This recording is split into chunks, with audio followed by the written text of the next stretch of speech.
Good afternoon, everyone. This is Rebecca with Right True Crime with our latest Thursday's Child episode. So, I pick a different case from one from each state of the United States. Last week it was California with Walter Collins. This week it is going to be the case of Mary Agnes Maroney out of Chicago, Illinois. So, here we go. In 1930, a young mother opened her door to a stranger offering help.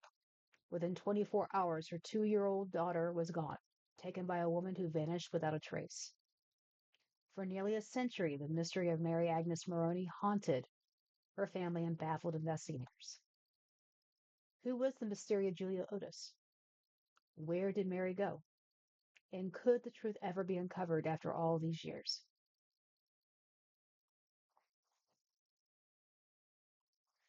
The Maroneys were a working class family in Chicago, trying to survive the Great Depression.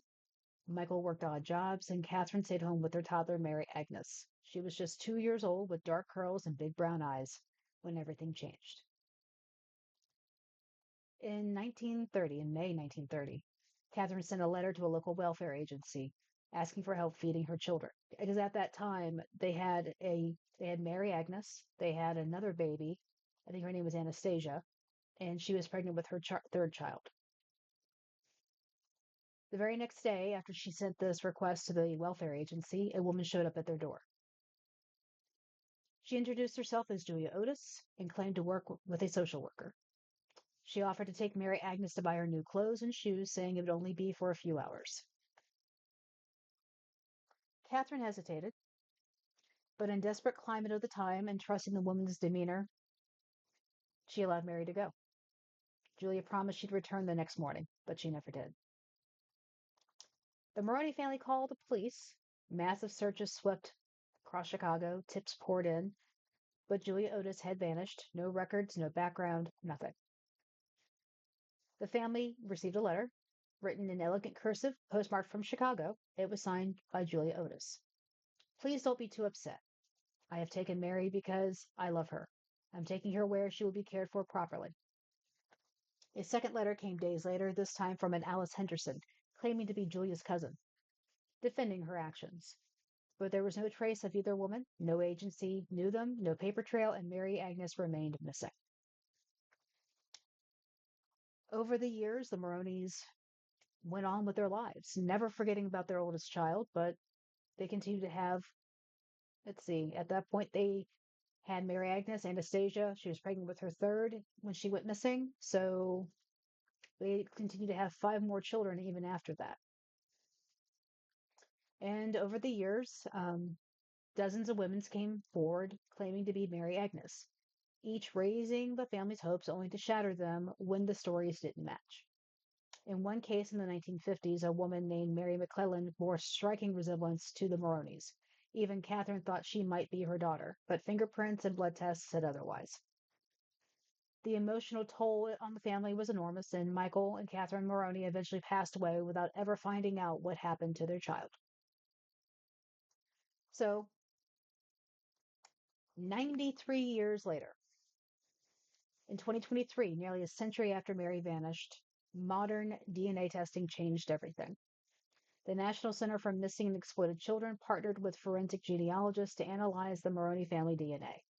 They matched it to a woman who had died in 2003 under a different name, Jeanette Burchard.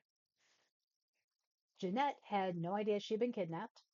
She lived a full life, had children of her own, and believed her origins were normal.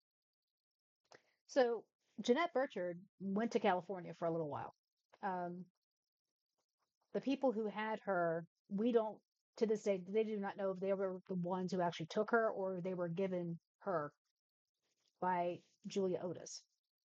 But eventually, she was raised in Florida, and that's where she stayed. And she had 2 marriages, 3 children, and was a registered nurse for a very, very long time, helping many, many people.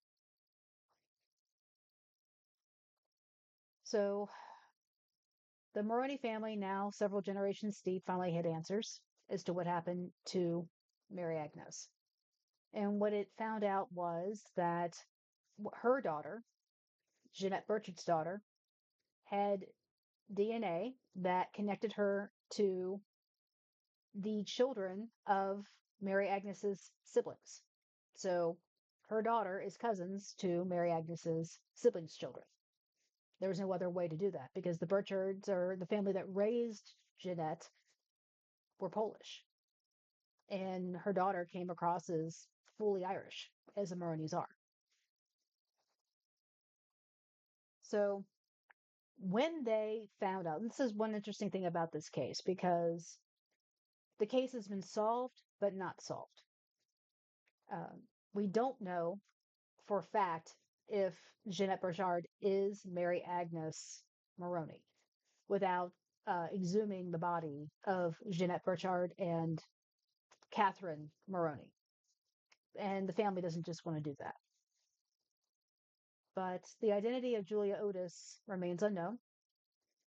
Question is, was she mentally unstable, a baby broker, or acting out of desperation or something darker? But Mary Agnes was never hurt. If she is Jeanette Burchard, which I believe she is, she was never hurt. She was raised by a loving couple, had a very good life, but she did lose out on having siblings because she was raised as an only child. But had it not been for DNA places like 23andMe, Ancestry.com, this never would have come about. So the Maroneys, the surviving Maroneys, are content with the fact that Jeanette Burchard is Mary Agnes Maroney. But the only way to really find out conclusively if they are, in fact, the same person would be to exhume the remains. So, but like I said, they said that Mary Agnes or Jeanette Burchard lived a very full life, very loving life, and wanted for nothing. And at the end of the day, if your child is taken, you pray to God that's what has happened to them, if you're never going to get them back, because anything else is just horrific. But I do feel for Michael and Catherine Maroney because they died never knowing what happened to their child. And the families, the Maroneys and the Burchards, are now together and they are conversating, they are getting together, they are sharing stories. They have now been made whole by having Mary Agnes's children in with them.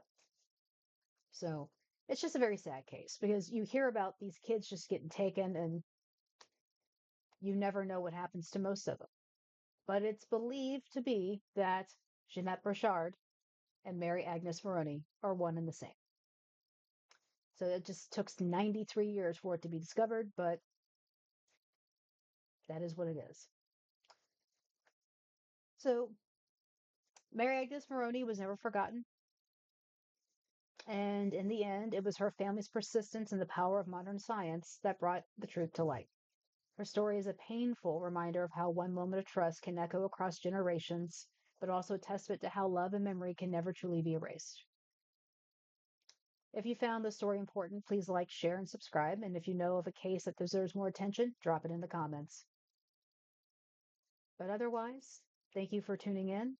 This is the case of Mary Agnes Maroney. Found and not found.